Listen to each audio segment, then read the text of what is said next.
Assalamualaikum warahmatullahi wabarakatuh. Syukur alhamdulillah kita bisa berjumpa lagi di channel ini.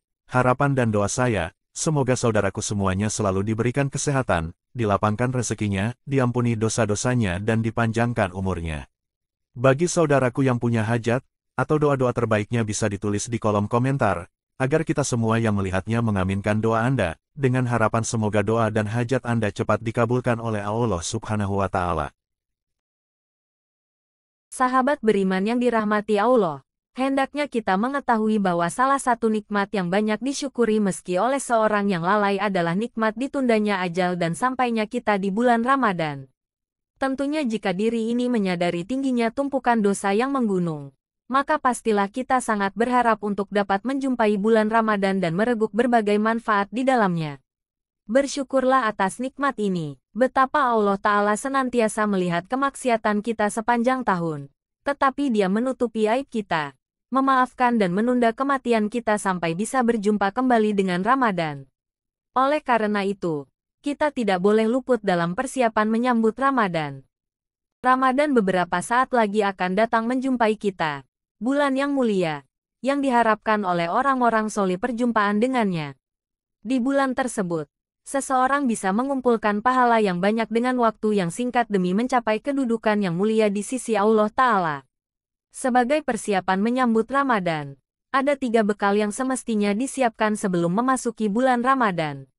Dikutip dari rumaisyo.com, 3 bekal yang disiapkan sebelum memasuki bulan Ramadan adalah: pertama, bekal ilmu. Bekal ini amat utama sekali agar ibadah kita menuai manfaat, berfaedah, dan tidak asal-asalan. Umar bin Abdul Aziz berkata, barang siapa yang beribadah kepada Allah tanpa ilmu, maka dia akan membuat banyak kerusakan daripada mendatangkan kebaikan. Al-Amru bil Ma'ruf, halaman 15. Tidak tahu akan hukum puasa, bisa jadi puasa kita rusak. Tidak tahu apa saja hal-hal yang disunahkan saat puasa, kita bisa kehilangan pahala yang banyak. Tidak tahu jika maksiat bisa mengurangi pahala puasa, kita bisa jadi hanya dapat lapar dan dahaga saja saat puasa. Tidak tahu jika zikir bareng-bareng entah sehabis salat 5 waktu atau di antara tarawih atau sehabis witir, itu tidak ada dalilnya. Akhirnya yang didapat hanya rasa capek karena tidak menuai pahala. Ingatlah syarat diterimanya ibadah bukan hanya ikhlas. Ibadah bisa diterima jika mengikuti tuntunan Nabi Shallallahu Alaihi Wasallam, alias ada dalilnya. Namun demikianlah masyarakat kita kadang beribadah asal-asalan, asal ngikut. Yang penting ikhlas katanya. Padahal ibadah yang dilakukan tidak ada dalil dan tuntunannya. Kedua, perbanyak taubat. Inilah yang dianjurkan oleh para ulama kita. Sebelum memasuki bulan Ramadan, perbanyaklah taubat dan istighfar. Semoga di bulan Ramadan kita bisa menjadi lebih baik. Kejelekan dahulu hendaklah kita tinggalkan dan ganti dengan kebaikan di bulan Ramadan. Ingatlah bahwa syarat taubat yang dijelaskan oleh para ulama sebagaimana dinukil oleh Ibnu Katsir rahimahullah, menghindari dosa untuk saat ini, menyesali dosa yang telah lalu, bertekad tidak melakukannya lagi di masa akan datang. Lalu jika dosa tersebut berkaitan dengan hak sesama manusia, maka ia harus menyelesaikannya, mengembalikannya. Inilah yang disebut dengan taubat nasuha, taubat yang tulus dan murni. Moga Allah menerima taubat-taubat kita sebelum memasuki waktu barokah di bulan Ramadan sehingga kita pun akan mudah melaksanakan kebaikan. Di antara doa untuk meminta segala ampunan dari Allah adalah doa berikut ini. Ya Allah, ampunilah kesalahanku, kejahilanku, sikapku yang melampaui batas dalam urusanku dan segala hal yang Engkau lebih mengetahui hal itu dari diriku. Ya Allah, ampunilah aku, kesalahan yang kuperbuat tatkala serius maupun saat bercanda dan ampunilah pula kesalahanku saat aku tidak sengaja maupun sengaja. Ampunilah segala kesalahan yang kulakukan. Hadits riwayat Bukhari nomor 6398 dan Muslim nomor 2719. Ketiga, banyak memohon kemudahan dari Allah.